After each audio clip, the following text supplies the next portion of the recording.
MDR, the setbacks and all, where we're trying to push the commercial line forward. If we were to have MDR, that would limit that. So there's a correct? 30-foot front and rear setback on the MDR, which does give you a different feel, you know, setback versus And the goal of the neighborhood at this point is to try to preserve what was in place, but increase density without destroying the neighborhood feel. So it seems like none of the zones that really are options fit that need. And that's why they kind of created their own definitions. So is there a process that could be simplified if there were any kind of an architectural overlay or a special heritage district designation that we brought to that area where we could define in this heritage district this would be allowed? You know, again, like I mentioned, if we don't see that anything works here, we can, you know, we can create another zoning district for Belmont de Villiers. You know, we had a conversation about PR2 with North Hill. Now, it would not fit, you know, density-wise, but it, you know, it could become Belmont de Villiers residential district. So we could like a BD1 and a BD2, which would kind of make it compatible. Because I'll be quite honest, I think that most of the neighbors who have talked about it openly at the meetings or talked with me have said, I don't want to keep someone from doing RNC, but those who are in the primarily residential core don't really want a commercial spliced into the middle of what has traditionally been residential. However, they do want the conveniences somewhere in the neighborhood. So if we're able to somehow preserve the ability from a financial point of view for those properties to be built out without all of the zoning issues and all the limitations that the lot sizes seem to create. I mean, right now we have some lots that are not being built because people can't build what they want on the size of them without going to extensive, you know, risk, shall we say it, and putting it before planning and not knowing that they'll get what they want. So if we could decide the commercial core zones and the residential areas, then maybe the few lots that would not fit, we could look at and put them in some sort of specialized category.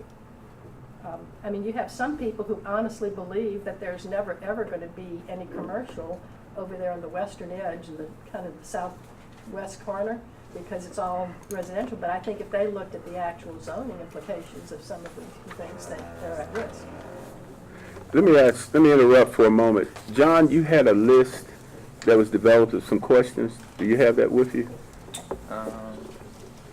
That were... Admittedly, I did not have a whole lot of questions developed, but I did have some. I just want to make sure we touch on those Sure.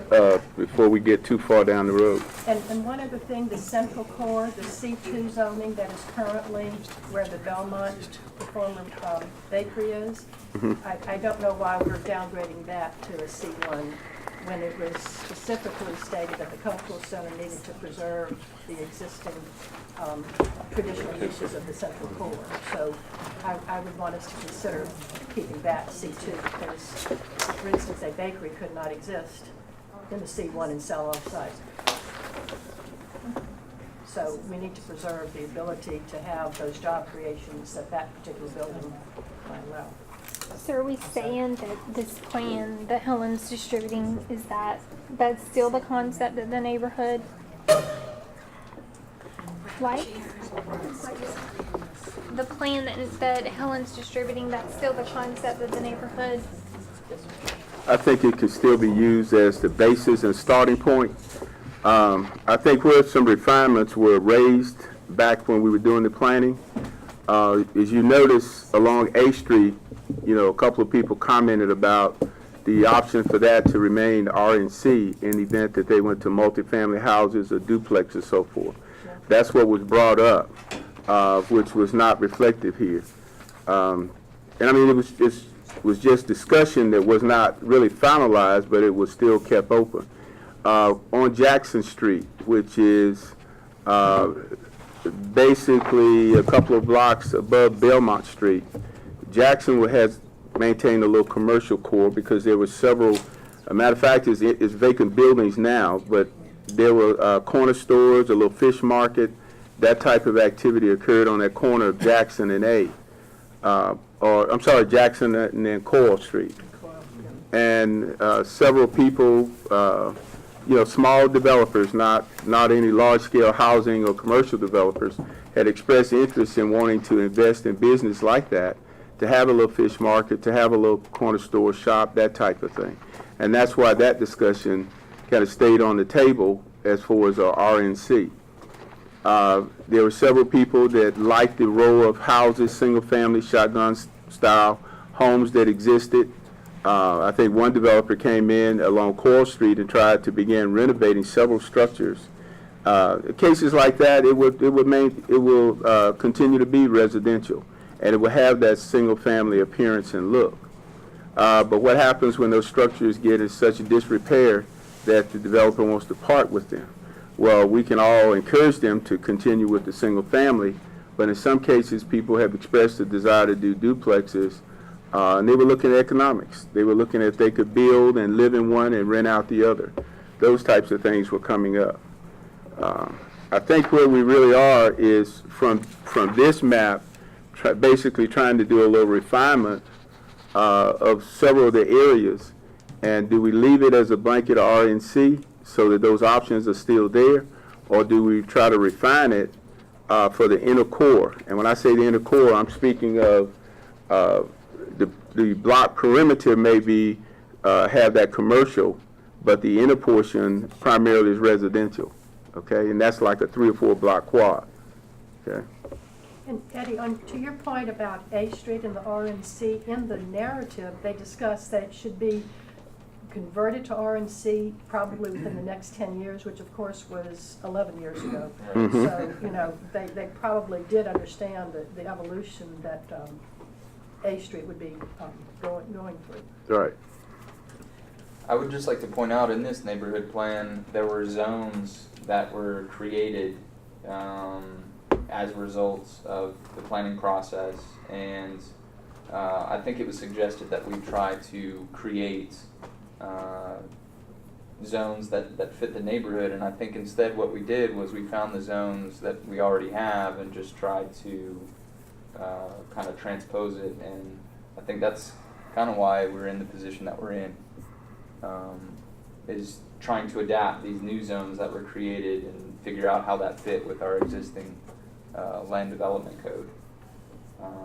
So, I don't know, I know it's more work, but I would be in favor of something that would be more tailored to the neighborhood.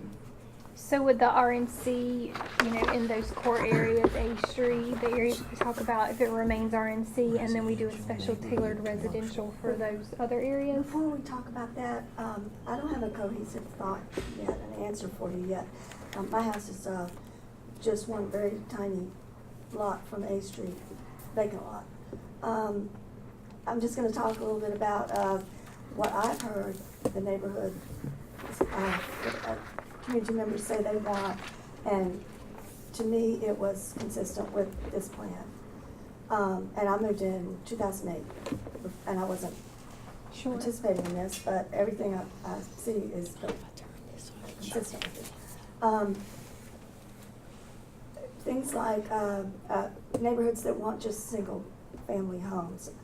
I think we would encourage home businesses. And I heard that in here. We would encourage granny apartments, whatever they call them, but granny flats.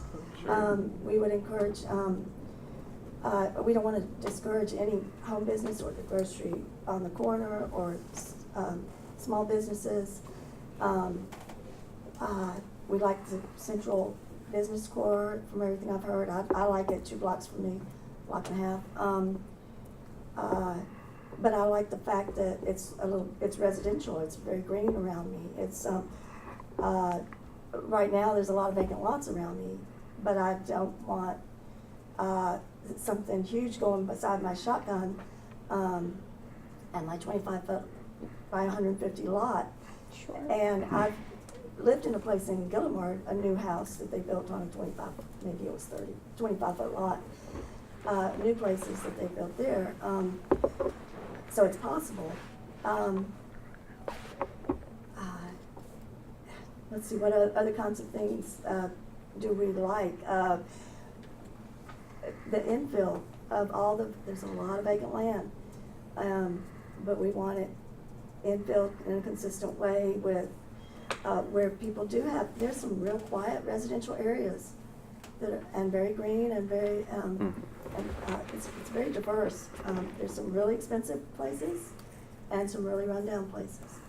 I'm low income, in my, my little shotgun, so I can appreciate people around me who, have trouble, taking care of their blight, you know. So I want affordable housing in the neighborhood. That's not inconsistent with North Hill being right there with, some high density, very expensive places that have been built in North Hill or next to North Hill. What else do we want? Well, real quick Want before I that's forget consistent. your initial comments, just wanted to speak to those. So, any of the residential zoning districts would allow the home occupation. Now that would not allow retail. You know, anything that's going to be bringing, you know, traffic in and out, noise, that type thing. But the home occupation would allow for, you know, a small business. You know, We by might want retail rights. in the core center, or in Yeah. certain areas. Yeah, and I'm not in the core center. I'm thinking, you know, in strictly residential. And then also you have a clause in any of the residential districts where you can have an accessory dwelling, like the Gurney flat. Any of them, Mhm. any of the densities. Yes. I didn't hear that last part.